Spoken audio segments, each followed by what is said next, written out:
Hey everyone, Callista here with Avalili Permaculture and the Earth Skills Institute. I just wanted to share a little snippet of what's happening in our food forest these days.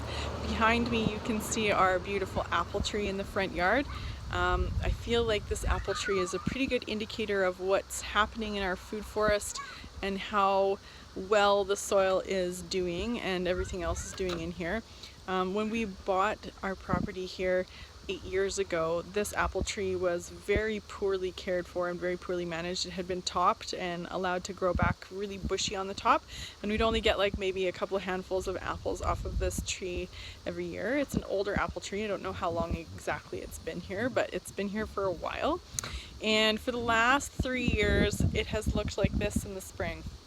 Very prolific blossoming and very prolific fruit production. So the last couple of years we've had about 6 to 7 apple boxes full of apples off of this tree alone.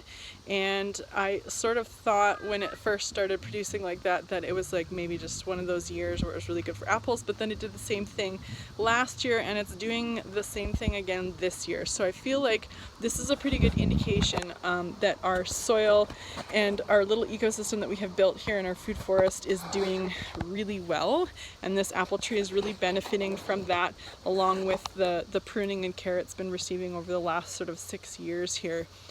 Every year I've been pruning it to try to get it shaped again like a healthy looking fruit tree, and it's finally looking really good this year with good airflow and good sun penetration. So I feel like this tree is doing really good. So our grapes are just starting to pop out here too, the leaves on the grapes. So I think this is going to look pretty magical, like a little fairy garden here very shortly. But basically what we have going on in our food forest here is we've got our apple tree, our rhubarb is all coming up here, our lavage is all coming up, and the goji berries and everything are all opening up there. The gooseberry is flowering, the haskaps have already flowered. We've got lilies and all kinds of things coming up here. There's our lavage. This little ground cover right here, this is all arnica. It's a great medicinal herb, as well as a great ground cover in your food forest. So it has cute little sunny yellow flowers, which the bees love. There's hopefully going to be some asparagus coming up here soon. We basically have strawberries kind of planted everywhere. So there's strawberries everywhere as kind of a ground cover in here as well. There's some clovers in here. There's one. There's another honeyberry. This year I feel like the soil in some spots has progressed far enough along that I can plant some of these species that require a much more fungally dominant soil, which previously would not have done well in this location. It's been interesting to see the succession of different types of plants that I've been able to plant in here as the soil builds and progresses in this food forest. So this year I've actually planted some wintergreen and some cranberries in along beside my blueberry plants here, which my blueberries get top dressed with a lot of needles and coffee grounds, as well as the mulch and shavings that we put in here all year round. So these guys hopefully will do well now. I wouldn't have been able to plant those when I first started this food forest 6 or 7 years ago. They just wouldn't have grown here. So just another little view of our apple tree, because I just can't get enough of it. It's positively heavenly. It smells fantastic, and whenever the breeze blows there's like a light little confetti of these beautiful flower petals that kind of trickle down, so it's quite magical in here right now. We've also got some lupins, and there's bee balm.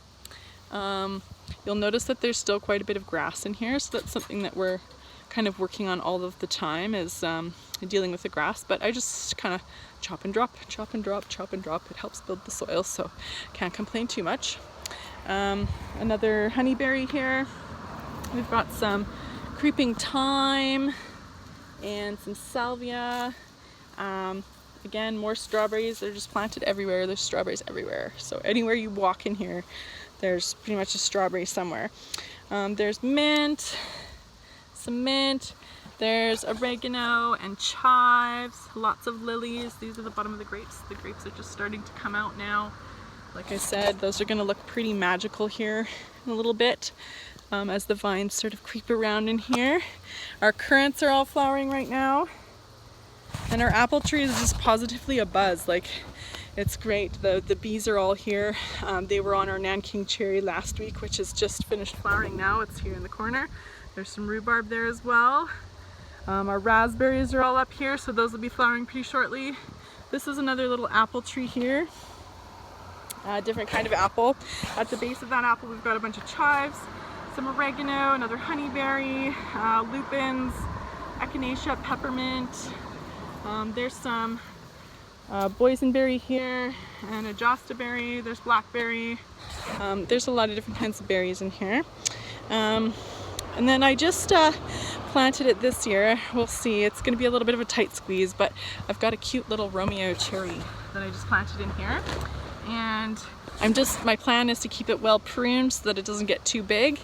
And there's some sage clover, a bunch of strawberries, some asparagus in here, around this, and some echinacea kind of around this little cherry bush that I've just started integrating here. Again, more rhubarb. And then around the base of my Nanking, there's things like daylily, there's things like horseradish, some herbs, that kind of stuff. So in our raspberry patch, I've planted a bunch of peas in here as well, in with our raspberries. So hopefully they'll grow kind of up the raspberries. We'll see how that works out. May or may not work. I'm going to put a few more yellow raspberries in there this year, because yellow raspberries are a nice little change from your regular old red kind. On this little hill here, next to our red currant, there's lavender, there's thyme, there's oregano, there's daylily, there's some more echinacea, and we've got lots of other herbs planted in around, garlic chives, more lavender. They're kind of interspaced all over. So that's kind of how it looks right now. It's really starting to fill in. I mean, when we just started with kind of like the trees that were existing here, which was the big apple tree and the Nanking cherry, and the rest of it was lawn, and that was 8 years ago. So over the last 7 years, we have been planting things, and we started off, like I said, with the bigger shrubs, and just have been filling in every year, a little bit here, a little bit there, and as things get big enough, we split them and transplant them in different spots, and keep building the soil. So we didn't have the budget to bring in enough materials to do like a sheet mulching bed in here. So when we started, it was just cardboard and coffee bags to kind of help mitigate the grass a little bit, and then just a ton of mulch. And we just basically planted in our native soil, which essentially is a very, very fine sand and silt, and there's almost no organic matter in it. So we've done a lot of work in here, and have gone through some successions with our plants in here.